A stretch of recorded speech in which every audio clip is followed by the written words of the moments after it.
नमस्कार, आप देख रहे हैं बिस्तक। मैं हूं रजत देवगन। हफ्ते के दूसरे कारोबारी सत्र में बेहद ही सीमित दायरे में कामकाज हुआ इंडियन मार्केट्स में। अमेरिकन मार्केट संकेत ठीक थे, आधे फीसदी के आसपास गेन्स मिले थे अमेरिकन मार्केट में, और नैस्डैक S&P 500 तो रिकॉर्ड स्तरों पर ही है। लेकिन हमारे यहाँ पर मामला बिल्कुल ठुस था।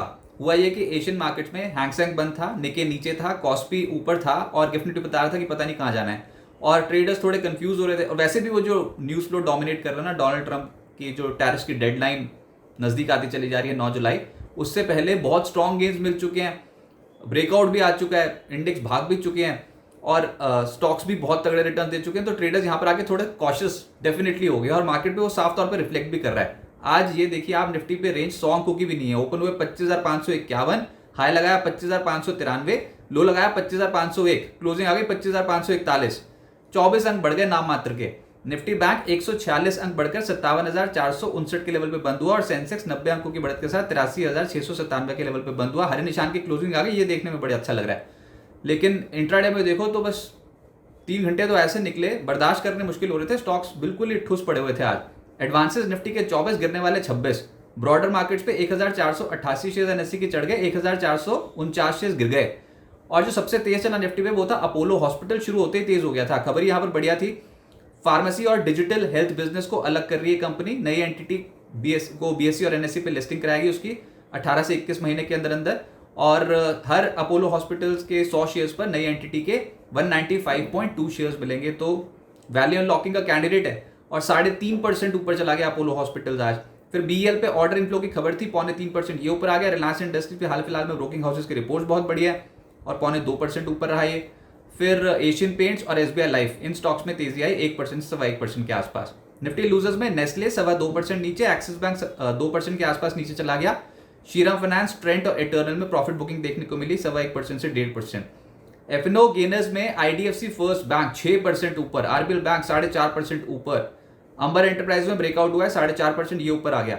ब्लू स्टार 4% ज्यादा चढ़ गया और अपोलो हॉस्पिटल निफ्टी का ही टॉप गेनर बन गया। लेकिन आज गिरने वालों की अगर आप परसेंटेज टर्म्स में देखो ना, तो फिर ये प्रॉफिट बुकिंग का संकेत साफ तौर पे दिखा रहे हैं, क्योंकि अच्छे गेन्स के बाद मुनाफा वसूली आई है बहुत स्टॉक्स में। और एफएनओ लूजर्स में आप देखो, पीजी इलेक्ट्रोप्लास्ट ये 4% नीचे चला गया, एनएमडीसी 3% नीचे, नौकरी 2.5% नीचे, फोर्टिस और पेज इंडस्ट्रीज 2.5% नीचे थे।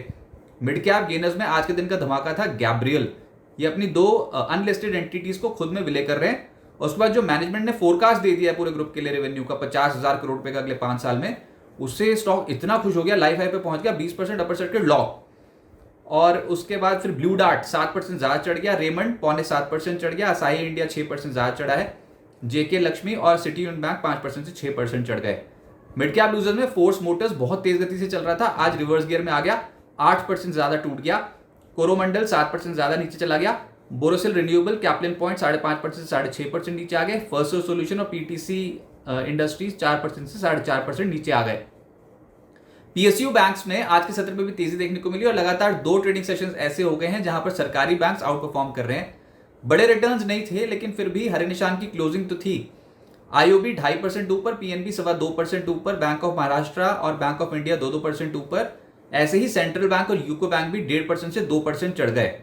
फाइनेंशियल्स बिखरे बिखरे थे, जो तेज थे उसमें था एसबीआई लाइफ, जियो फाइनेंशियल, आईसीआईसीआई जनरल इंश्योरेंस और कोटक बैंक, करीब करीब 1% के रिटर्न यहां पर। लेकिन गिरने वालों में एसबीआई कार्ड 2.25% नीचे, एक्सिस बैंक 2% टूट गया, चोला फाइनेंस और श्रीराम फाइनेंस 1.5% से 2.25% नीचे चले गए। फार्मा में तेजी आई, अपोलो हॉस्पिटल्स तो लीड कर ही रहा था हेल्थ केयर स्पेस में, 3.5% ये ऊपर हुआ। इसके अलावा लॉरस लैब 3.5% चढ़ा है और बायोकॉन 2% के करीब चढ़ गया है। ल्यूपेन, जायडस लाइफ 1.5% ऊपर थे और डेविस लैब्स में भी आज 1% के आसपास की तेजी देखने को मिली। जो नहीं चले, जहां गिरावट थी, वो था एफएमसीजी और आईटी। एफएमसीजी में नेस्ले, मैकडॉवेल, रैडिको 2% से 2.25% नीचे चले गए और ब्रिटानिया, पतंजलि 1% से 2.25% नीचे और वरुण बेवरेजेस यहां पर भी 1% से ज्यादा की गिरावट देखने को मिली। आईटी स्टॉक्स में भी मुनाफा वसूली देखने को मिली, जिसमें टेक महिंद्रा 1% नीचे, टीसीएस खुला तो ऊपर था लेकिन उसके बाद दिन भर सरेंडर ही करता चला गया, 1% नीचे आ गया। विप्रो भी और एचसीएल टेक भी टूटा है आज, लेकिन एम्फेसिस चढ़ा है 1% से 1% के आसपास। आज की लिस्टिंग अच्छी थी, इनफैक्ट 2 तो बहुत ही अच्छी थी, जिसमें ग्लोब सिविल प्रोजेक्ट्स 33% का रिटर्न दे गया अपने डेब्यू पे। एलएनबरे इंडस्ट्रियल गैसेस 33.5% ज्यादा का रिटर्न दे गया अपने पहले ही दिन। और कल्पत्रू लिमिटेड ठीक लिस्टिंग थी, 4.5% ये ऊपर बंद हुआ है। अब आगे क्या होगा देखिए, आज तो बेहद ही सुस्त रेंज पे कामकाज होता हुआ नजर आया, मतलब हरकत ही नहीं थी इंडेक्स में, इस तरीके की हालत देखने को मिल रही थी। तो साफ तौर पर पता लग रहा है ट्रेडर्स हो गए हैं सतर्क इन लेवल्स पे आके। मिड कैप शेयर्स में भी आज के सत्र में मुनाफा वसूली थी। पहले तो लार्ज कैप शेयर्स का बहाना था, आज मिड कैप में मुनाफा वसूली थी। अब ये देखो कि लार्ज कैप में चला गया HDFC बैंक और रिलायंस इंडस्ट्रीज, इसके बलबूते टिके हुए। अपोलो हॉस्पिटल से नहीं हो पाएगा।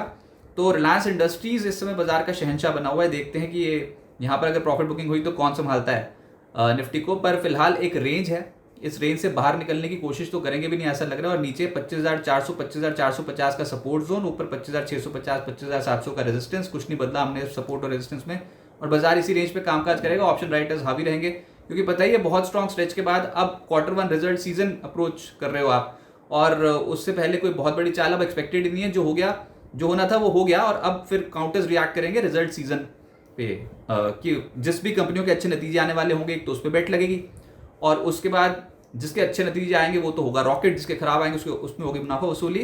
तो ये रिजल्ट प्ले होता हुआ नजर आएगा, इसीलिए ही काउंटर स्पेसिफिक एक्शन रहेगा। इंडेक्स पे उतनी बड़ी चाल एक्सपेक्टेड है ही नहीं। ऊपर से ट्रम्प टैरिफ की जो डेडलाइन है 90 दिनों की, वो अगले हफ्ते पूरी हो जाएगी, और इस डेडलाइन से पहले कई देशों के साथ ट्रेड डील हो सकती है। अब डोनाल्ड ट्रंप तो यही चाहते हैं, लेकिन उन्होंने खुद ही समय बर्बाद किया पिछले 90 दिन। तो देखते हैं कि अब इसके ऊपर क्या आउटकम निकल के आता है। अब 9 जुलाई से पहले आप देखोगे कि डोनाल्ड ट्रंप कई बार अपनी स्टेटमेंट्स बदलेंगे, और बाजार को उसको भी भुगतना है, वो भी देखना है कि किस तरीके से रिएक्ट करता है मार्केट उसको लेकर। अमेरिकन मार्केट्स पे उसका असर आएगा, इंडियन मार्केट्स पे आएगा, दुनिया भर के मार्केट्स पे आएगा। तो इतना आसान है नहीं अभी ट्रेड करना, ये हमेशा से ही रहता है। देखिए स्टॉक मार्केट पे कि ट्रिगर्स की तलाश होती है, ट्रिगर्स जब फंस जाते हैं हायर लेवल्स पे तो फिर ऐसी हरकत करता है इंडेक्स जो अभी कर रहा है। अच्छा, उसके बाद ना एक एपिसोड ऐसा हो गया है जिसको कल पचाएंगे सुबह सुबह। अब उसमें आप टेस्ला का शेयर देखो, अभी जब तक मैं ये वीडियो बना रहा था तब तक तो 6% नीचे था टेस्ला का शेयर। मतलब ऐसी हालत कर रखी है ना इस समय एलन मस्क की। कहाँ पर ये दोस्ती थी दोनों के बीच में, ट्रंप और एलन मस्क की, और कहाँ पर दुश्मनी में बदलती चली जा रही है, क्योंकि एलन मस्क की कंपनियों की सब्सिडी घटाना जरूरी है, ऐसा ट्रंप ने बोल दिया। और ये मुद्दा बहुत समय से पेंडिंग है, अब तो बहुत ही सीरियस हो गए हैं। वो बोल रहे हैं बहुत फालतू की सब्सिडी मिल रखी है और इस सब्सिडी को घटाना बहुत ज़्यादा जरूरी है। उन्होंने अपने प्रशासन को पीछे लगा दिया है उनके, और ऊपर से वो कह रहे हैं कि एलन मस्क को यूएस से निर्वासित करने का उन्होंने सुझाव दे दिया है, यानी कि डिपोर्ट, दक्षिण अफ्रीका जहाँ के वो हैं वहां पर वापस जाएं। साफ तौर पे ये बोल रहे हैं। और इससे अब बताओ रिश्तों में तो दरार पड़ी हुई है ना, तो उसका इंपैक्ट टेस्ला के शेयर पे पड़ेगा आज के सत्र में। अभी तक तो 6% नीचे था, देखते हैं दिन कैसे गुजारता है वो। फिर नैस्डैक पे पड़ेगा, फिर कल सब सुबह सुबह जो आप हेडलाइंस पढ़ोगे तो सब ये एलन मस्क और ट्रंप की हेडलाइंस बना रहे होंगे, और ट्रेडर्स ओपनिंग में फिर देख रहे होंगे कि भैया कुछ ज़्यादा डैमेज की स्थिति तो नहीं है। डाउ फ्यूचर्स, नैस्डैक फ्यूचर्स सब देखा जाएगा, उसका भी एक इम्पैक्ट पड़ेगा मार्केट्स पे। तो ठीक है, अभी ये कुछ दिन ना एपिसेंटर में डोनाल्ड ट्रंप ही रहने वाले हैं। और एक तो ये अपनी ट्रेड पॉलिसीज को लेकर, टैरिफ को लेकर ये क्या अनाउंसमेंट करते हैं, ऊपर से एलन मस्क को लेकर क्या अनाउंसमेंट करते हैं, ये सब चीजें बाजार नोट करेगा। पिछले महीने ईरान और इजराइल को लेकर स्टेटमेंट्स दिए जा रहे थे, और अब ये ट्रेड पॉलिसीज, टैरिफ्स और एलन मस्क को लेकर इस महीने ये स्टेटमेंट्स देंगे। तो उसका असर मार्केट पे तगड़ा देखने को मिल सकता है। फिलहाल एक दायरे में कामकाज हो।